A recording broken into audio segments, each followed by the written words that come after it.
Vamos a abrir nuestras Biblias en el libro de Hechos que estamos estudiando. Bienvenidos sean todos a Casa de Oración. Los que tengan la primera, segunda vez o ya tengan 5 años, 10 años, bienvenidos. Bienvenidos. Continuamos con esta serie Tiempos Nuevos para la Iglesia y su misión. Y bueno, hoy vamos a ver, como todos los temas en la palabra de Dios son importantes, hoy veremos un tema importante. ¿Cuántos dicen amén? Y antes de leer nuestro texto, que es Hechos 18, 24 al 28, el tema de hoy que queremos compartir tiene por título: ¿Soy un cristiano recomendable? A manera de pregunta, dígalo fuerte conmigo: ¿soy un cristiano recomendable? Voltea con el que está a su lado y dile: ¿me recomiendas? ¿O me encomiendas? ¿O me encomiendas? ¿Soy un cristiano recomendable? Bueno, a manera de introducción, mis hermanos, déjame hablarte un poquito acerca de este asunto de la recomendación. En el mundo se usa la carta de recomendación, creo que muchos de ustedes la conocen. Es una carta de recomendación, es un documento firmado, ya sea por el superior o una persona responsable, dirigido a quien solicita o a quien corresponda, ya sea personal de la empresa o incluso también hay cartas que se le dan, gracias hijo, a los estudiantes. Esta carta de recomendación recoge la opinión del responsable sobre el interesado. ¿Y qué es lo que resalta, hermano, una carta de recomendación? Sus habilidades, ¿cierto o no? Sus habilidades, su puntualidad. Es una persona que fue activa y se pone en un buen prospecto y recomendación a esta persona. Una carta de recomendación, todos sabemos que debe contener la siguiente información: nombre de quien lo lleva y nombre a quien se le es dada la carta, el cargo de quien emite la carta, nombre y cargo de la persona recomendada en la carta, funciones que desempeñó en esa empresa, también cualidades técnicas, personales y sociales a recomendar. Ahora, este mismo asunto de recomendación también lo podemos aplicar a la iglesia. Lo que tiene que ver una carta de recomendación. Hay algunas iglesias, mis hermanos, que también dan cartas de recomendación de los miembros. ¿Sí lo sabías? Sobre todo por aquellas personas que tienen que moverse de una ciudad a otra y tienen que dejar su congregación a la que normalmente asistían. Por ejemplo, si ustedes viven aquí en Tecámac, ya habían hecho esta de su congregación, tu iglesia local, pero ahora por trabajo o X necesidad tienes que moverte a Monterrey. Repito, ya sea por trabajo o cualquier situación, obviamente vas a tener que buscar una iglesia donde congregarse, ¿sí o no, hermanos? Y aquí yo quiero dar una nota bien importante. Mira, yo te voy a recomendar algo: nunca te vayas a un lugar y mucho menos te vayas a ese lugar si no hay donde congregarte. Bueno, esa es mi recomendación, ¿verdad? Busca una congregación. ¿Por qué? Porque eso es lo que haría yo. No quiero moverme, hermano, a una ciudad donde no hay una congregación. ¿Por qué? Porque en mis prioridades principalmente está Dios. ¿Cuántos dicen amén? Reunirme como la palabra del Señor nos enseña en Hebreos 10:25. Así es que nosotros, mis hermanos, repito, por algunas circunstancias, si nos tenemos que cambiar, bueno, lo que necesitamos es una carta de recomendación para que llegues a una congregación, diga conmigo, saludable. Fíjate, hermano, es cierto que la Iglesia Universal de Cristo son todos aquellos quienes han creído, quienes han confiado en el Señor Jesucristo y ahora son parte de la Iglesia Universal del Señor. Pero ¿qué cree? O sea, hay muchas iglesias en todo el mundo. ¿Cuántos lo saben? Pero también vemos en la palabra de Dios, mis hermanos, que el término iglesia en plural en la Biblia nos habla también de que hay iglesias, diga conmigo, no sanas. Ay, sí, pastor, a ver, ¿y dónde dice eso en la Biblia? ¿Quieren ver una? La iglesia de Corinto. ¿Cuántos recuerdan la iglesia de Corinto? La iglesia de Corinto estaban atravesando un momento y no era una iglesia sana. Sus miembros dice que tenían una mala reputación. ¿Sabe cuál era su carta de recomendación? Era muy mala. Si tú lees primero a los Corintios 1, 10 al 14, encontrarás que eran muy problemáticos, contenciosos, divisores, incluso borrachos, inmorales y peleoneros. ¿O qué me dice de la iglesia Laodicea, hermano? ¿Cuántos recuerdan la iglesia Laodicea? Se dice que eran ricos, obstinados, hermano, orgullosos. Así que hay iglesias, diga conmigo, saludables, ¿verdad? Por ejemplo, hay iglesias saludables. ¿Cuántos recuerdan la iglesia a los tesalonicenses? El apóstol Pablo hablaba muy bien de esa iglesia, una iglesia madura. Entonces, mis hermanos, así como hay iglesias sanas, hay iglesias insanas, no saludables. Pero pastor, yo pensé que todas las iglesias eran perfectas. ¿Sí las hay?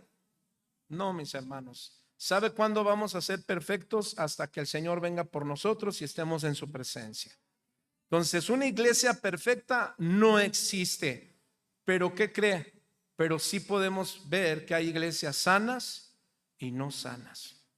Hermano, uno de los asuntos más graves es que en la actualidad hay iglesias que no solamente son insanas, sino que otras caen de plano, rayan en ser iglesias falsas.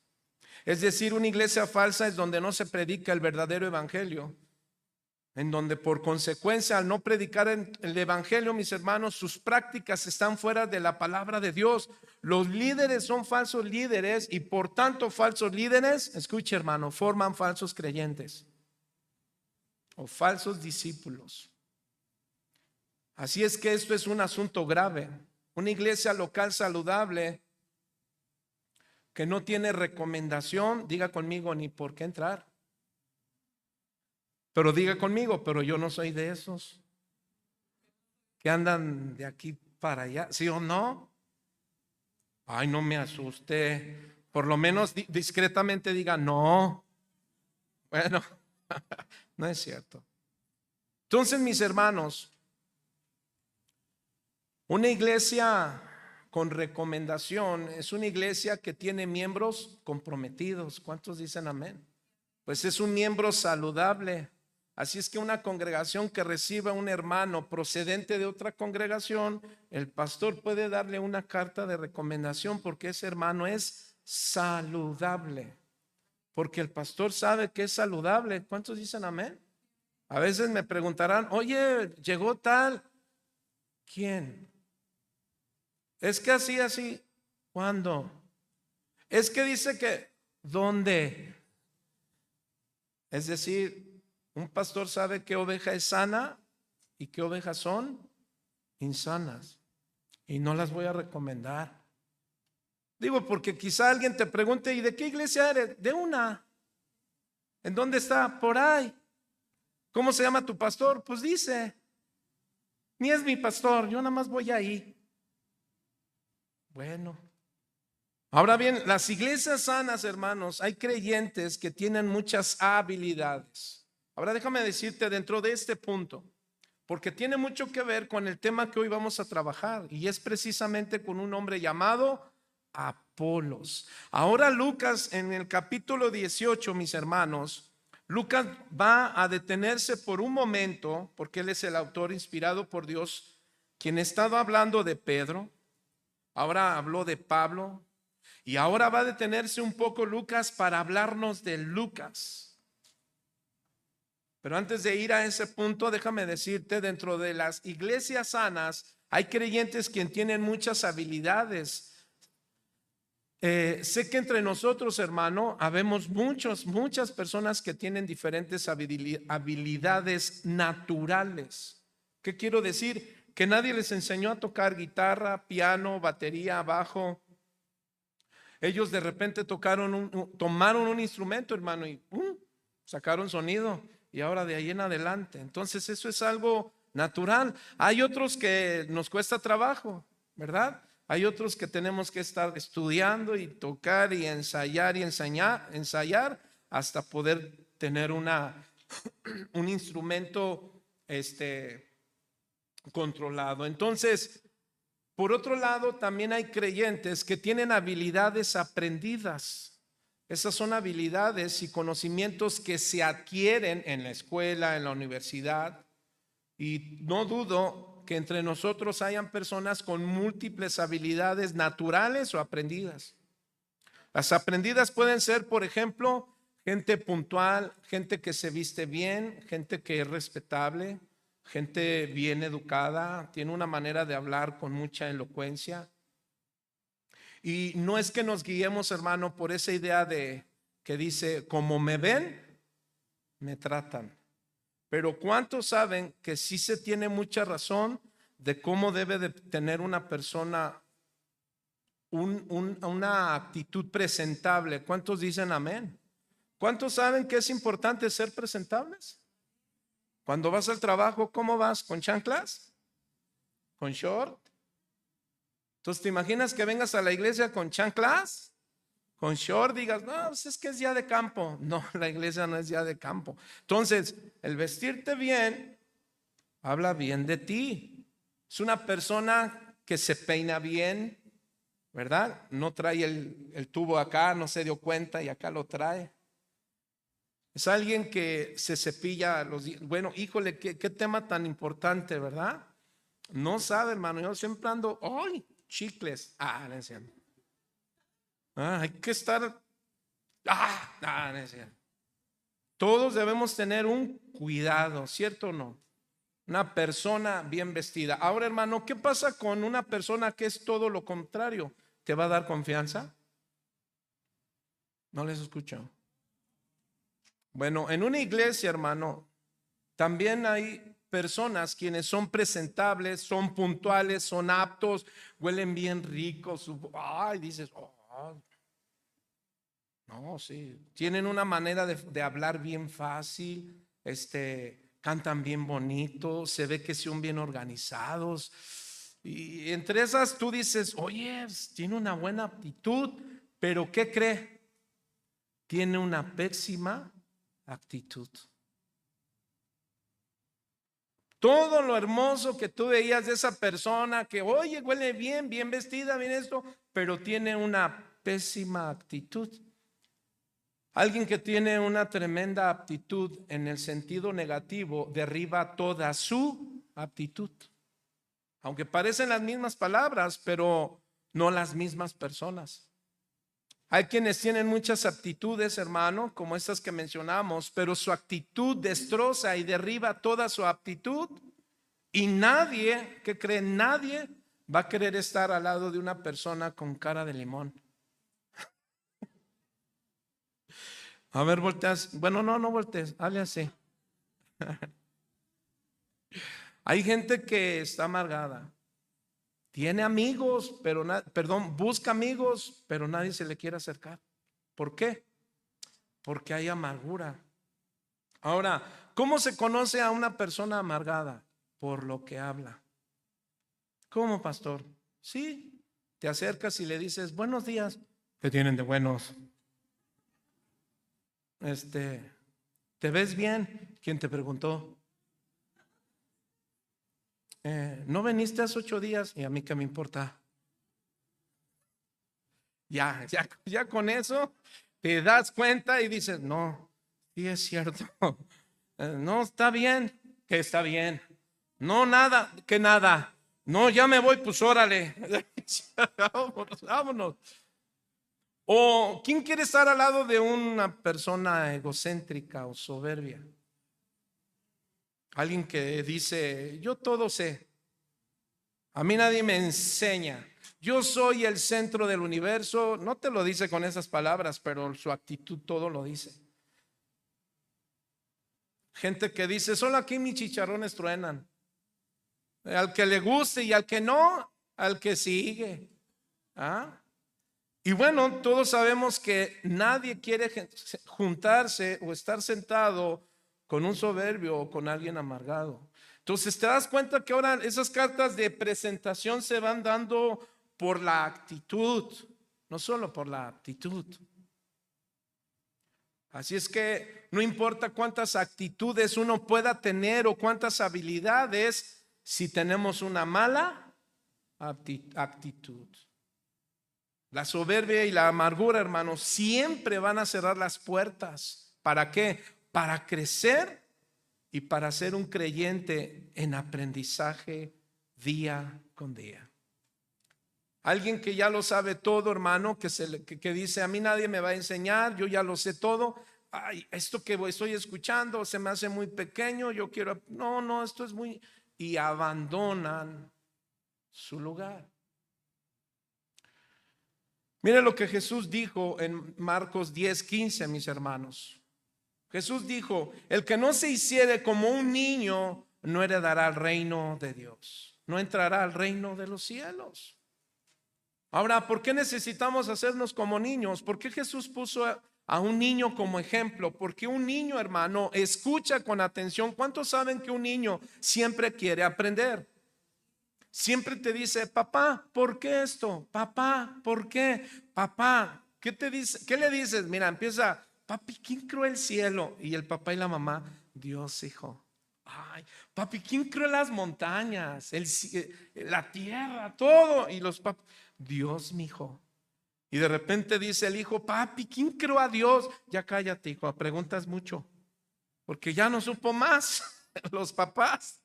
Entonces ahora ahí viene un asunto. Estos pequeños hermanos todo lo creen. Un niño siempre está tratando de aprender y es bueno que así como estos pequeños tienen necesidad de aprender y nuestros adolescentes, es bueno que nosotros les enseñemos. ¿Cuántos dicen amén? Ahora entonces, entrando al tema que nos atañe, mis hermanos, en este capítulo 18, vamos a ver rápidamente el contexto para poder entrar a nuestro tema. Fíjese que Pablo, hermano, había pasado por la ciudad de Éfeso, ¿verdad? Y en esa brevedad y en esa estancia que él tuvo en la ciudad de Éfeso, eso lo leemos en el capítulo 18, verso 22 al 23, dice, habiendo arribado a Cesarea, subió para saludar a la iglesia y luego descendió a Antioquía y después de estar allí algún tiempo, salió recorriendo por, ¿dónde, hermano? Por orden la región de Galacia y de Frigia, confirmando a todos los discípulos. Pero déjame retroceder un poco. Verso 18 dice, mas Pablo habiéndose despedido de los hermanos y navegó a Siria y con él Priscila y Aquila, habiéndose rapado la cabeza en Cesarea, porque tenía hecho ¿qué? Un voto. Y llegó a Éfeso y los dejó allí. ¿A quién? A Priscila y Aquila. Y entrado en la sinagoga discutía con los judíos, los cuales le rogaban que se quedase por más tiempo. ¿Cuántos han leído el libro de los Hechos? ¿Cuántos los han seguido leyendo? ¿Te diste cuenta que anteriores textos que leíamos donde Pablo entraba a una sinagoga, qué le pasaba? Lo sacaban, no lo aceptaban y ahora todo lo contrario, ahora le dijeron, Pablo, quédate. Y Pablo les dijo, ¿qué les dijo Pablo? Miren lo que dicen. Dicen, los cuales le rogaba que se quedasen con ellos por más tiempo, mas no accedió, sino que se despidió de ellos diciendo, es necesario que en todo caso yo guarde en Jerusalén la fiesta que viene, pero otra vez volveré a vosotros, si Dios quiere, y zarpó de Éfeso. ¿Qué es lo que estaba haciendo Pablo? Bueno, es que él iba a cumplir su voto nazareno. Eso lo encuentras en Números capítulo 6, 14. Ese voto consistía en cortar su cabello y su barba. y tenía que ofrecer sus cabellos, ¿verdad?, en sacrificio durante la fiesta judía. Así es que Pablo, hermano, sabía que tenía que cumplir un voto. Dígale al que está a su lado: mi hermano, cumple los votos que le hagas al Señor. ¿Cuántos dicen amén? No tardes en cumplir los votos que hagas al Señor. ¿Cuántos de aquí han hecho votos? No me digan. Bueno, Pablo, mis hermanos, se propuso cumplir con esos votos. Él sabía, mis hermanos, que tenía que cumplir lo que había prometido a Dios. Entonces, así que él cuidó con lo que, cuidado con lo que prometemos, y no cumplimos. A veces aquí leemos y cantamos cosas. ¿Cuántos dicen amén? ¿Cuántos se han dado cuenta que cuando cantas le estás prometiendo cosas a Dios? Así es que cuidado. Yo entiendo por qué a veces gente está así, mira, mejor no hablan, no me voy a comprometer. Pero bueno, se respeta, se respeta. Pablo fue a Jerusalén porque cumplió con su voto, y después, mis hermanos, al llegar al puerto de Éfeso, los dejó allí y se fue a predicar, como ya lo vimos, entre los judíos. Te repito, antes lo corrían, ahora le estaban pidiendo que se quedara unos días más.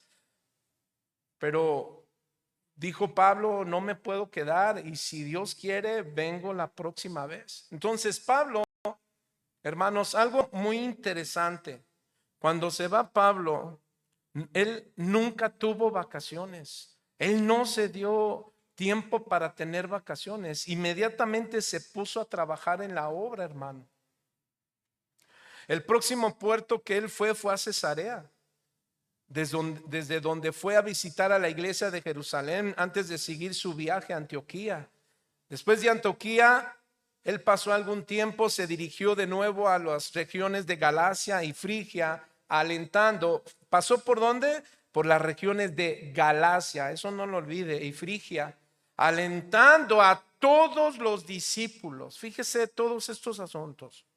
La Biblia entonces registra estos hechos como un tercer viaje misionero en la región de Galacia. Allí en esta región de Galacia, hermano, ya Pablo había estado fundado y estableciendo iglesias con líderes.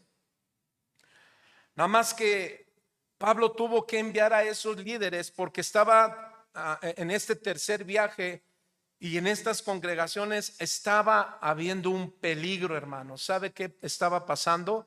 Estaban entrando muchos falsos maestros y estaban entrando a la región de Galacia. Estaban confundiendo a estos cristianos judíos que habían dejado la circuncisión, como Pablo lo dice en Gálatas, y empezaron otra vez a decir: Jesucristo, más tengo que hacer esto. Entonces el apóstol Pablo, mis hermanos, al inicio llegó con palabras de paciencia, de amor, pero la segunda vez que él les habla, hermano, ya llegó fuertemente. Mire, vaya a Gálatas 3:1 y vamos a ver cómo les habló a estos hermanos en Gálatas, en Galacia. Voy a leerlo en la versión Dios habla hoy, por favor, hijo. Una versión sencilla que dice: Gálatas duros para entender. ¿Qué? ¿Quién los embrujó? Fíjate cómo lo dice. En nuestra predicación hemos mostrado ante sus propios ojos ¿a quién? A Jesucristo el Salvador. Entonces, mis hermanos, el apóstol Pablo les habló muy fuertes. Ahora vamos a leerlo en la versión Reina Valera. Y Pablo les dice lo siguiente, capítulo 3: oh Gálatas insensatos. En esta traducción, duros de entender. En la traducción lenguaje actual es una palabra muy fuerte. Les dice: oh Gálatas tontos.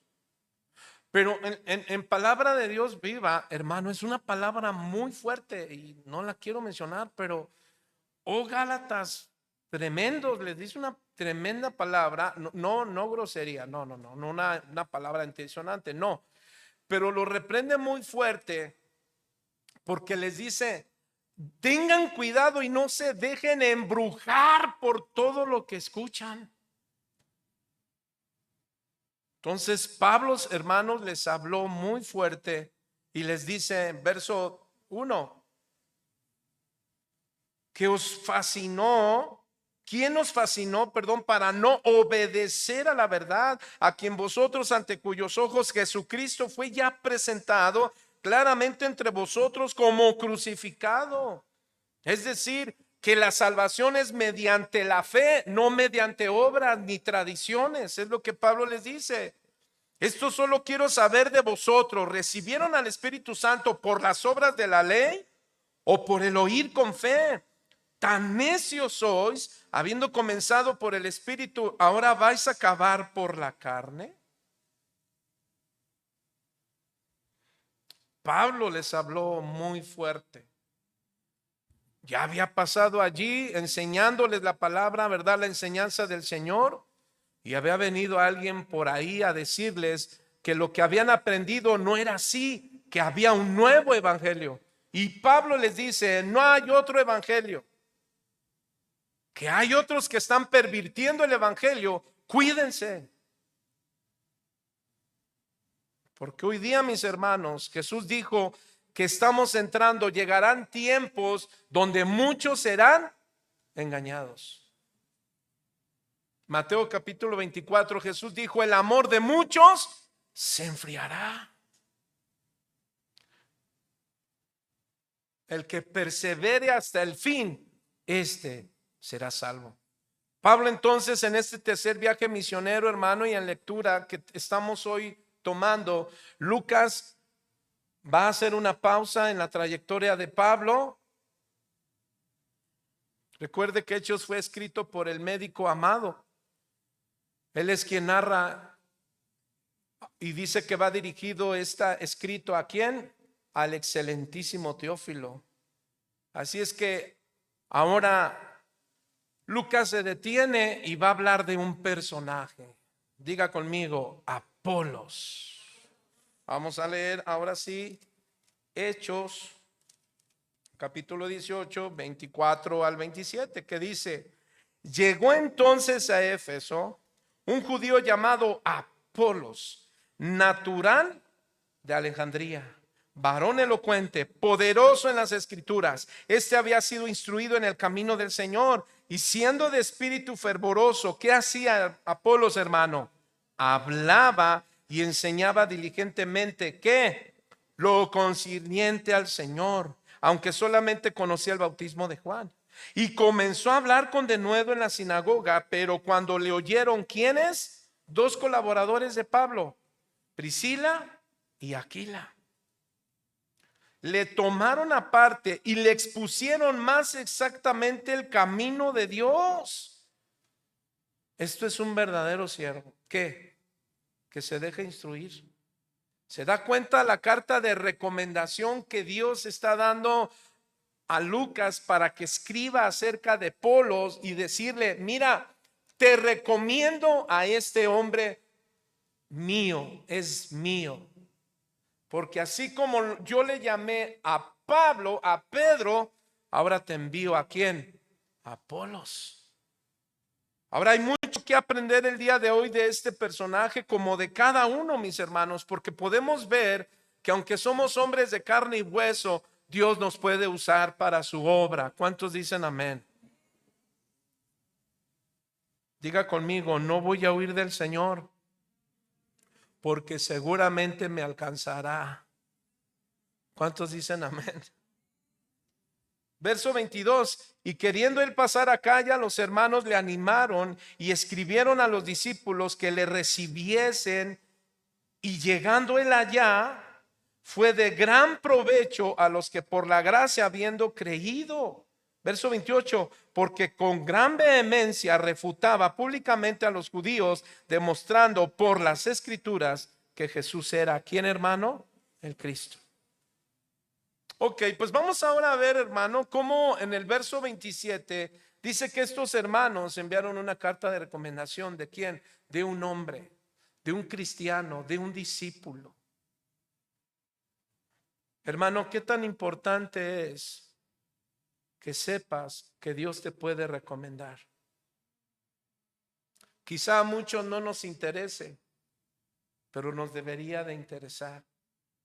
Debería de interesarte tu testimonio. ¿Qué testimonio le estás dando a la gente que te conoce?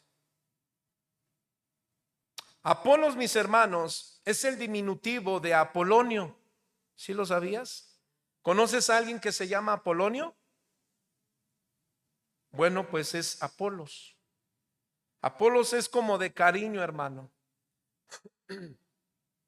Es una palabra que se tomaba como de cariño y ahora, ¿qué significa Apolonio? Perdón, significa apoyo. Relativamente, entonces, Apolos, mis hermanos, fíjate que dentro de la mitología griega era el dios de las artes, el dios del día, el dios del sol. Ahora, no solo Lucas nos da el nombre, sino también su lugar de nacimiento, allí en el versículo 24, mis hermanos. ¿Qué dice? Llegando entonces a Éfeso, ¿quién? Un judío llamado Apolos. Ya vimos quién es Apolos. Natural de dónde? De Alejandría. Alejandría, hermanos, se encuentra en Egipto y es una ciudad hasta el día de hoy muy importante. En aquel entonces era considerada como la segunda ciudad más importante. De hecho, en todo el Imperio Romano contaba con una comunidad judía muy, muy grande, hermano. Alejandría. Había también una sinagoga enorme en donde eran educados los judíos de una manera muy exacta, muy correcta. Había una educación judía importante y era parte de esta cultura, mis hermanos. Si nosotros queremos saber un poco más acerca de los logros, hermano, que los judíos han tenido, nos podemos dar cuenta a lo largo de las escrituras cómo estos hombres, hermano, se juntan y cada vez que se juntan ellos hacen grandes compañías. En México, ¿cuántas compañías de judíos no hay? Esta gente, hermano, es una gente que tiene una cultura de éxito. Bueno, pues así, mis hermanos, era esta situación en Alejandría. Y Alejandría no era la excepción, había una comunidad de judíos muy importantes. Pues a esta ciudad es la que pertenecía Apolos, que es el personaje en el cual nos estamos centrando. Ahora rápidamente, vamos a ver esas cualidades de este hombre recomendado, hermano. Y tú y yo como cristianos, como hijos de Dios, debemos analizarnos, debemos observarnos y debemos aplicarnos, hermano, si estamos dentro del orden de Dios para que Él nos recomiende en su obra. ¿Cuántos dicen amén? Vamos a ver entonces estas cualidades. Ya vimos su región, ya vimos su nombre, pero ahora vamos a ver cuáles son las cualidades. Primero, dicen los eruditos que este era un hombre evangelista, apologista, líder de la iglesia, amigo del apóstol Pablo. Y vamos a ver la primera cualidad o habilidad que tenía Apolos, hermano. Número 1, verso 24. Dice, llegó entonces a Éfeso un judío llamado Apolos, natural de Alejandría, varón elocuente, poderoso en las escrituras. Este había sido instruido en el camino del Señor y siendo de espíritu fervoroso, hablaba y enseñaba diligentemente lo concerniente al Señor. Ahora, primera cualidad, ¿qué era? Dice que era un varón elocuente. Esta palabra elocuente viene del griego logios, hermano. La elocuencia tiene que ver con la habilidad para hablar. Bueno, pues Apolos era hábil para desarrollar un discurso para hablar. Ahora, pongamos atención a esto, porque quizá muchos aquí digan, Jules, pues yo creo que yo no. Fíjese lo que vamos a enseñar, porque alguien puede decir, no, pues me falta mucho porque yo no tengo elocuencia. Yo no tengo habilidad para hablar. Algunos quizás se ponen en el papel de Moisés antes que Dios le dio bien el cargo. ¿Sabe qué dijo Moisés cuando Dios le llamó y le dijo, quiero que vayas a mi pueblo? ¿Y qué dijo él? Señor, algunos dicen que era tartamudo, pero no se sabe. Imaginen,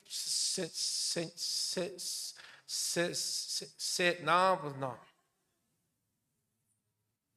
Pero si tú lees en los Hechos, dice Pablo que Moisés era poderoso al hablar. El asunto de Moisés eran sus pretextos, sus peros para no cumplir la gran comisión. Pero ahorita vamos allá. Entonces, Apolos era ¿qué? Un hombre con elocuencia. Hablaba, sabía hablar, era hábil al desarrollar un discurso para hablar. Después, número 2, segunda cualidad, hermano, virtud. Dice que era ¿qué? Poderoso en las escrituras. Hermano, no seremos hombres o mujeres con elocuencia si no somos poderosos en las escrituras. La palabra poderoso llama nuestra atención. ¿Sabes por qué? Esta palabra viene del griego dunatos, de donde viene también la palabra dunamis, que significa explosión o explosivo. Pero esta palabra explosivo no es en el sentido mal o negativo, sino que es como algo notable, como algo llamativo. Ahora, ¿para qué o en qué él era poderoso? Pues en las escrituras. O sea, Apolos era un judío, hermano, judío, pero no de esos que solo andan con sus aireres aquí. ¿Ha visto usted aquí en Ojo de Agua algunos judíos? Andan ahí con su kipá, pero ni siquiera se congregan en ningún lado. No tiene ningún maestro, no tiene nada quien les enseñe, pero dicen ellos, shalom, shalom. El asunto es que Apolos, mis hermanos, era un judío. Él no solamente decía, yo soy de tal religión y nunca asistía. No, hermano, Apolos sí era. Dice que conocía muy bien la ley, poderoso en las escrituras. Es decir, conocía muy bien los profetas, y no solo el Pentateuco, sino los profetas, los salmos, todo lo que nosotros conocemos como el Antiguo Testamento. ¿Qué crees? Apolos lo conocía. ¿Cuántos de aquí ya leyeron por lo menos una vez su Biblia?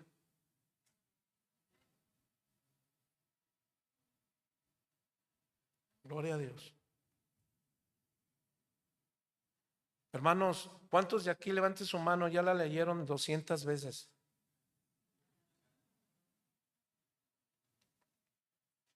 Fíjese lo gran importante de aquellos hombres que Dios pueda recomendar para la gran comisión.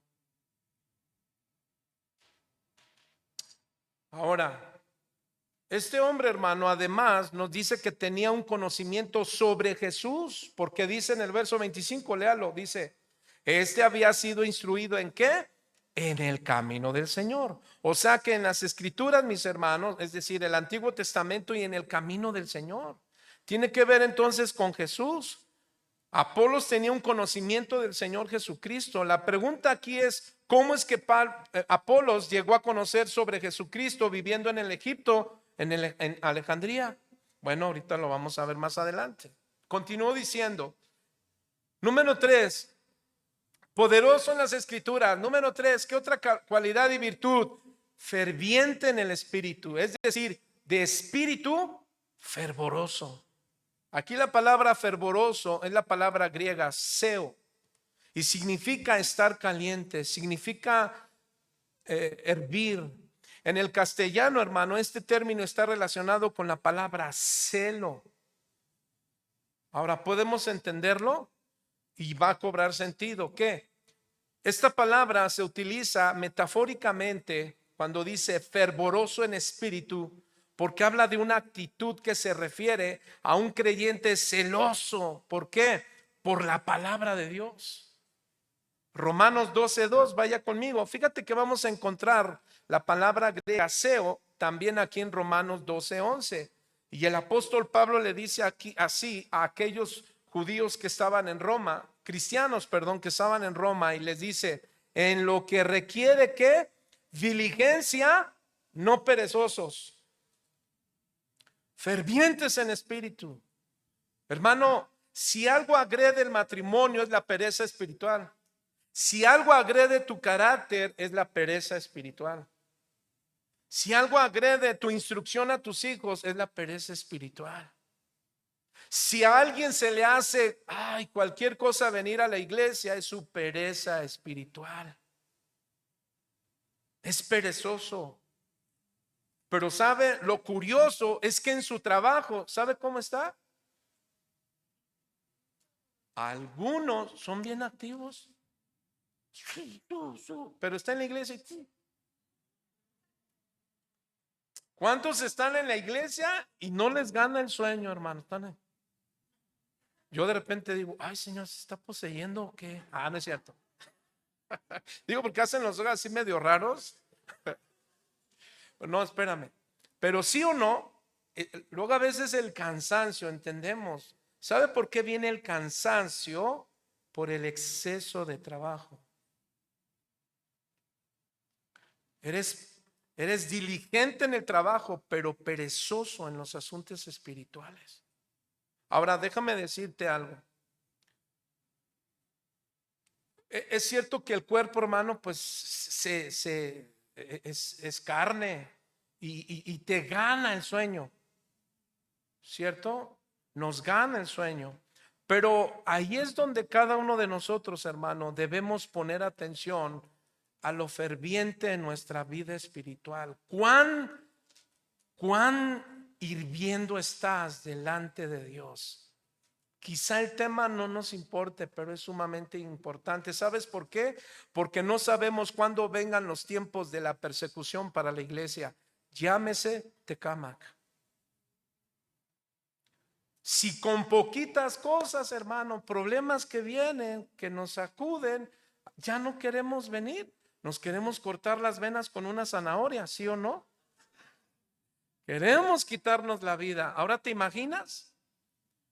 Ahora, mis hermanos, estas palabras son importantes porque van referidas o se refieren a todos los creyentes de todas las edades.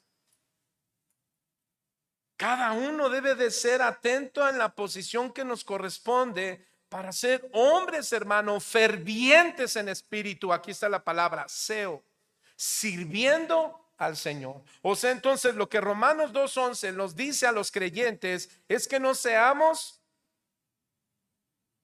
ponchorelos. ¿Alguien conoce a ese ponchorelo? O sea, flojo, para que me entienda. No debemos ser flojos en los asuntos espirituales, hermano. El apóstol Pablo, inspirado por Dios, dice: en lo que requiere diligencia, no sean indecisos, sean precisos. Yo te voy a dar fuerzas como el águila para tu trabajo, pero no olvides los asuntos espirituales, porque son los más importantes para los tiempos difíciles. Sean diligentes. El asunto, hermano, es que caigamos en la pereza espiritual. Y cuando más nos tardemos, hermano, en querer ser fervientes en la palabra de Dios, entonces tardará tu crecimiento, tu madurez. Tu canto, hermano, será perezoso. Te decía hace un momento, hay quienes en el trabajo son muy activos y en la iglesia son inactivos, pero hay quienes en la iglesia son inactivos y en el trabajo son inactivos. De hecho, tu jefe, si te ve y dice, es que llega bien tarde, luego está trabajando y se queda dormido en el trabajo, yo no le voy a dar una carta de recomendación. Lo voy a mandar a predicar el evangelio y se me va a quedar dormido en la selva. Fervientes en el espíritu. Ahora, mis hermanos, verso 25 dice, y además que dice, verso 25, el párrafo B, hablaba y enseñaba ¿cómo? Diligentemente, lo concerniente al Señor. Ahí está la palabra diligente, hermano, del griego akribos,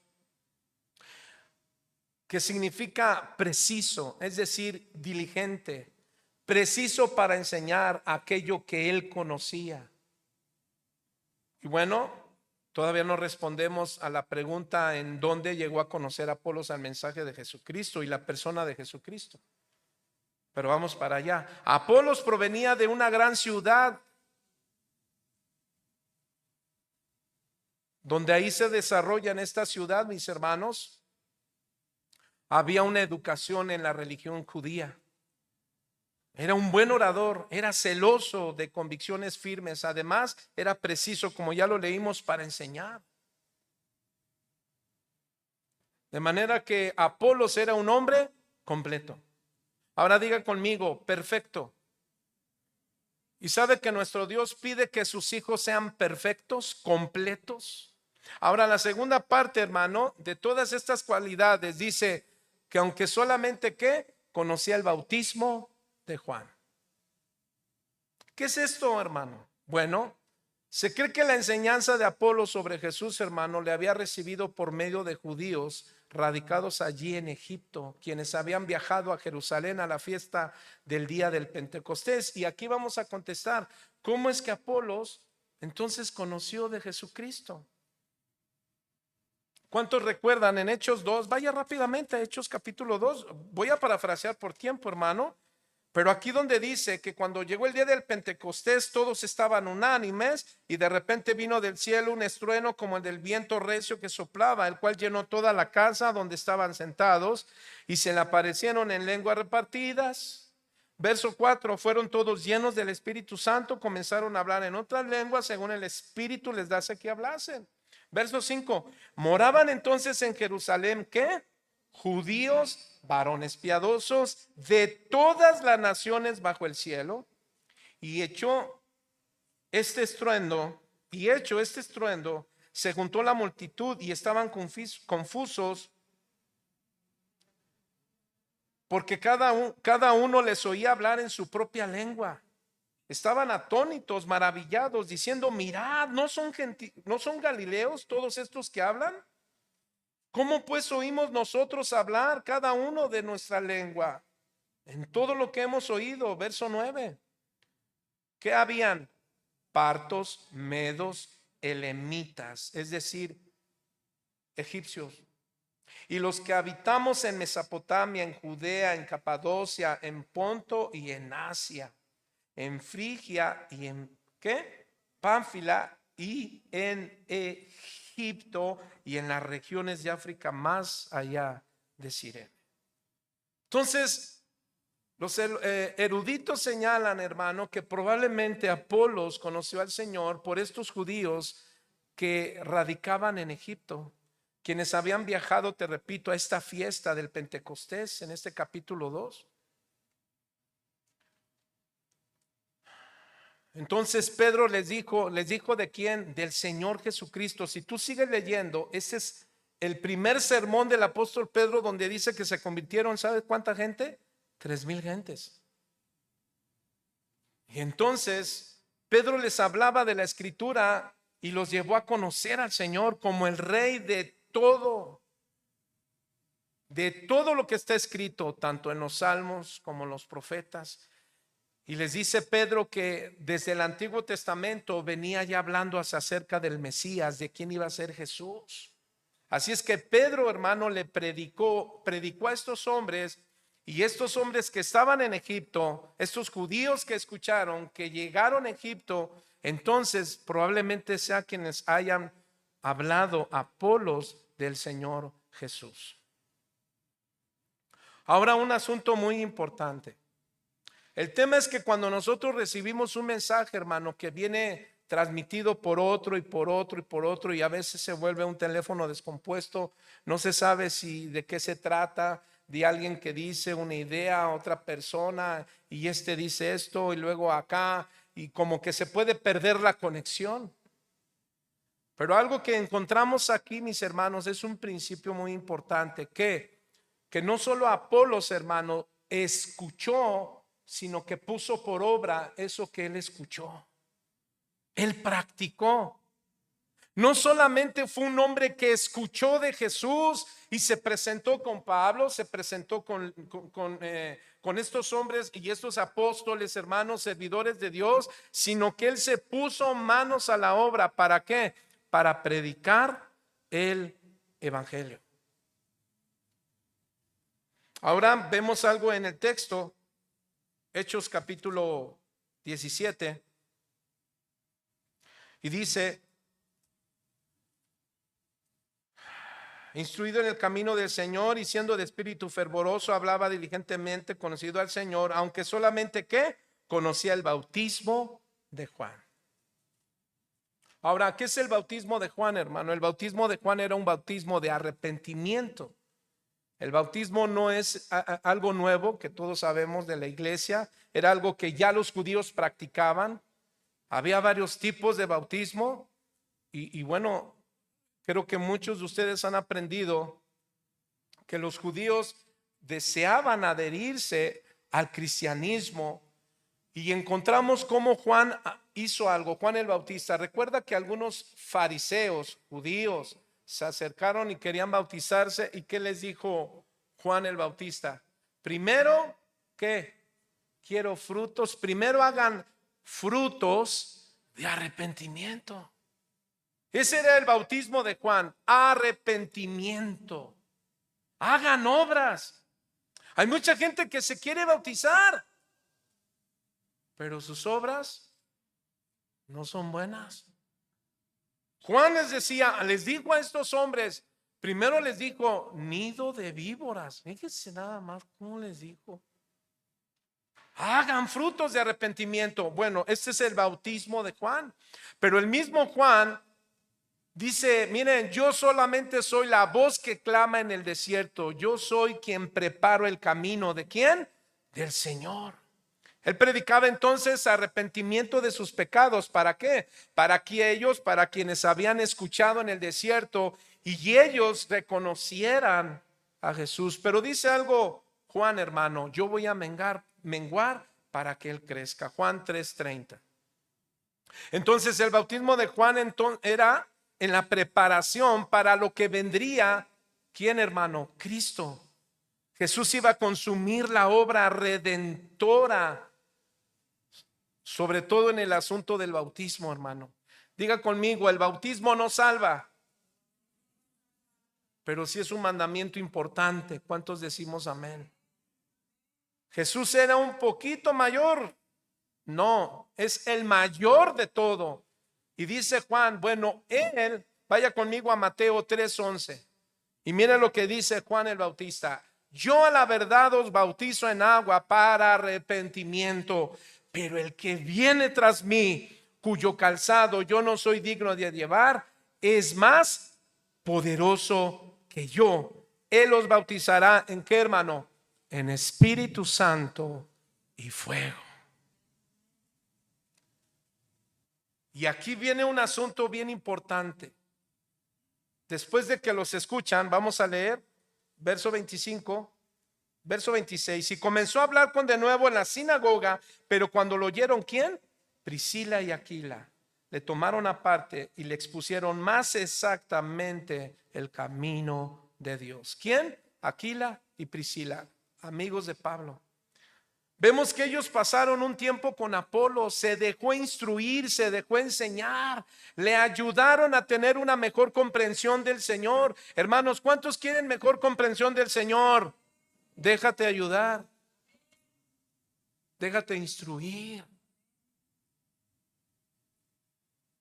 Apolos, hermano, entonces, armado con el mensaje completo, inició inmediatamente un ministerio de predicación, y Dios lo usó como un apologista en el ministerio de la predicación. Era efectivo en el evangelio, hermano. Así lo dice Hechos 18:28. Mira lo que dice 18:28. Porque con gran, ¿qué, hermano? Vehemencia refutaba públicamente a los judíos, demostrando por las escrituras que Jesús era el Cristo. Apolos viajó por toda la región de Acaya. Eventualmente llegó a Corinto. Eso lo encuentras en Hechos capítulo 19 verso 1, que ya iremos a él. donde dice Pablo que él regó. Pablo sembró, él regó. Primera a los Corintios 3:6. Es importante entonces recordar, hermano, esto cuando se estudia la primera carta a los Corintios. Apolos, con sus dones naturales, había traído unos seguidores entre la iglesia. Y vamos a ver el gran error, hermano, que se tiene cuando no somos fuertes y maduros en el Señor. Ahora, en síntesis, hermano, Apolos era un hombre culto con un celo del Señor y un talento para la predicación. Trabajó en la obra del Señor, ayudando al ministerio de los apóstoles. Era un hombre fiel, edificando la iglesia. Ahora, pastor, vamos a darle la aplicación para terminar. La pregunta es, hermano, ¿tu vida es recomendable para animar a otros? ¿Tu vida es recomendable para ayudar a crecer en la gracia a otros? Segunda de Pedro, capítulo 3:18 dice: crece en la gracia y en el conocimiento de nuestro Señor. Hermanos, todos los que estamos aquí tenemos dones que Dios nos ha dado. ¿Para qué? Para promover el evangelio. Hermano, voy a darle su aplicación. ¿Soy un cristiano recomendable? En primer lugar, hermano, ¿tu testimonio es recomendable? La palabra testimonio significa evidencia, afirmar, demostración. Hermano, es tiempo que nosotros demostremos a cada uno en cada lugar que nosotros somos cristianos. Tu vida cristiana debe de ponerse en acción. Tener un buen testimonio de fe. ¿Para quién? Para con los demás. Ante todo, hermano, ante nuestro Señor Jesucristo. El Señor Jesús observa todo lo que haces, todo lo que dices. Hermano, el primer lugar de evangelismo es nuestra casa. Diga conmigo, mi hogar es la tierra que hay que sembrar. Nuestro hogar. Tus hijos deben de ver lo hermoso que somos como padres en Cristo. Nuestros hijos deben de ver que nosotros buscamos a Dios, que buscamos de su gracia, que buscamos de su perdón, que les ponemos atención, que los instruimos, que los llenamos del Espíritu Santo. Ellos tienen que ver que nosotros somos poderosos en las Escrituras. ¿Sabes por qué? Porque eres poderoso en tu carácter. Las escuelas tienen que ver que nuestros hijos no son maltratados, como en las escuelas hay hijos maltratados. Nuestros hijos tienen que irse a las escuelas sanos, limpios, en paz, con el deseo de llegar a la casa, no decir, no quiero llegar a la casa. ¿Por qué? Pues porque mi mamá es la que gobierna, mi mamá es la que quiere hacer todo. Mi mamá le pide todo el dinero a mi papá. Mi mamá es la que hace esto. Mi papá, pastor, se está saliendo de tema. No, amados, es el tiempo de que nosotros estemos como, pues con estas virtudes, hermano. ¿Cuáles virtudes? Mira, verso 24. Elocuentes, poderosos en las Escrituras. Nuestro hogar necesita ver nuestra elocuencia. Nuestros hijos necesitan ver padres, hombres poderosos de Dios, que los instruimos, pero que los llevamos a amar a Dios. Que les decimos, hijo, tienes una edad donde tienes que cuidar ¿qué? Tu sexualidad. Cuida tu cuerpo, cuida tu mente, porque el diablo te va a tentar. No te va a hacer pecar, porque eso te corresponde a ti. Tú eres quien vas a decidir hacerle o no caso. Tú tienes que armarte de la armadura de Dios, Efesios capítulo 6, para las acechanzas que el diablo va a traer contra ti, mi hijo, contra ti, hija. Quiere confundir tu sexualidad, quiere confundir tu fe, quiere hacerte un hombre independiente, una mujer independiente, autónoma, una mujer que sea liberal, o un hombre machista. No, hijos. Hermano, debemos ser elocuentes con lo que hablamos de la palabra de Dios. ¿Cuántos dicen amén? ¿Cuántos quieren ser discípulos de Jesús? Mira, hermano, un discípulo de Jesús es tener un buen testimonio. ¿Cuántos dicen amén? Ahora, un discípulo de Jesucristo nunca puede detenerse solamente con intentar cambiar su carácter, que es importante. ¿Cuántos dicen amén? ¿Es importante que nuestro carácter sea moldeado? ¿Que nuestro carácter se parezca más a Cristo? Amén. Pero ¿qué crees, hermano? ¿También crees que es importante que nos amemos unos a otros? Amén. Pero es muy importante algo más, hermano. ¿Qué? Ser discípulos de Jesús significa también hacer otros discípulos. ¿Y sabes quiénes son los primeros discípulos? Nuestros hijos, nuestra esposa.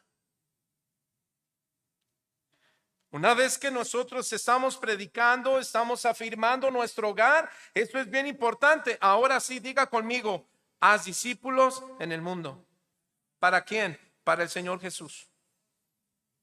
¿Por qué? Porque eso es lo que el Señor nos demanda. Hermano, Pablo, Pedro, Apolos no son hombres poderosos para que sus hijos sepan cuando conocen de la Biblia, que ellos tienen un ministerio en la congregación. No, amados, no solo es para eso, es para que prediquemos el evangelio a otros. El propósito de Dios, mis hermanos, es que este mundo se siga creando un pueblo redimido que adore y disfrute de las bendiciones de Dios. ¿Quiénes son los instrumentos? ¿Quiénes son los instrumentos? Ustedes. Los pastores hacemos pastores. Los líderes hacen líderes. Las ovejas hacen. Las ovejas hacen. Pero háganle así en el sentido bíblico. Ovejas. ¿Qué hacen las ovejas? Ovejas. Hermanos, pongamos atención a las palabras del Señor que nos está hablando en los últimos tiempos, porque Él nos va a preguntar, tú eres el mayordomo del evangelio. Los jueves estamos hablando de mayordomía en finanzas, economía, pero hoy los domingos estamos hablando de nuestra mayordomía, ¿sabes de qué? Del evangelio. Bendito sea el Señor que tenemos su paz. ¿Cuántos dicen amén? Bendito sea el Señor que tenemos gozo. Bendito sea el Señor que tienes economía, que ha habido problemas, circunstancias, pero el Señor no te ha dejado. ¿Cuántos dicen amén? Pero ¿qué hay con la gran comisión? Amados, la iglesia tiene que crecer, no porque crezca para ver cuánto entra de dinero, hermano. Ese es un asunto de Dios, no es nuestro. Pero esta iglesia tiene que crecer. ¿Por qué? Porque estás predicando el evangelio. Por eso es importante que no dejemos a un lado nuestro testimonio. Pastor, pero ¿qué cree? Creo yo que no puedo. ¿Por qué? Porque me falta mucho. Pastor, es que yo no conozco mucho de la Biblia. Pastor, ya me metí al instituto. En 3 años empiezo a predicar. 3 años. Ahora, ¿qué hay con los que no entran al instituto? Menos van a decir, no, todavía. Si a él le faltan 3, a mí me faltan como 15, pastor. Hermano, el problema para la mayoría, decía un predicador de los cristianos, no es el conocimiento, sino la obediencia. No es que no sepamos lo que tenemos que hacer o cómo hacerlo, hermano, decía ese predicador. Lo que nos falta es el propósito de hacerlo. Pastor, pero es que en mi trabajo no tengo tiempo, búscalo. Porque tu vida puede hablar de 2 maneras, con tu boca y con tu testimonio. Van a venir varones que te digan, oye, tengo muchos problemas con mi esposa, ¿qué hago? ¿Te imaginas que como un creyente le digas, ay, pues ve con un psicólogo? Y me hablas, no, me llevas. O que le digas, ¿qué hago? Y tú le digas, mira, en primer lugar, déjame decirte que por cuanto pecamos estamos destituidos de la gloria de Dios. Tú necesitas a Cristo. Tú necesitas al Señor Jesús. Tú necesitas el Evangelio. ¿Cuántos dicen amén? Evangelizar, hermano, no consiste en imponer nuestras opiniones religiosas sobre otros. Desgraciadamente a veces llegamos con la gente para decir, mira, necesitas a Jesús y necesitas dejar esto, y le empiezas a hacer una lista y dicen ellos, ay no, si tengo que dejar todo eso, mejor gracias, me quedo con mi religión. No, hermano, predicar el evangelio no consiste en imponer tus opiniones. Estamos en una época muy difícil, hermano, pero tenemos que evangelizar. ¿Cuántos dicen amén?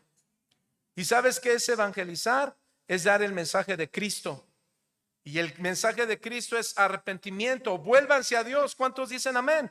Entonces tú no estás poniendo tu opinión, es la opinión de Dios. Y en esa opinión, hermano, es donde Dios hará la obra. Solamente tú siembra la semilla de lo de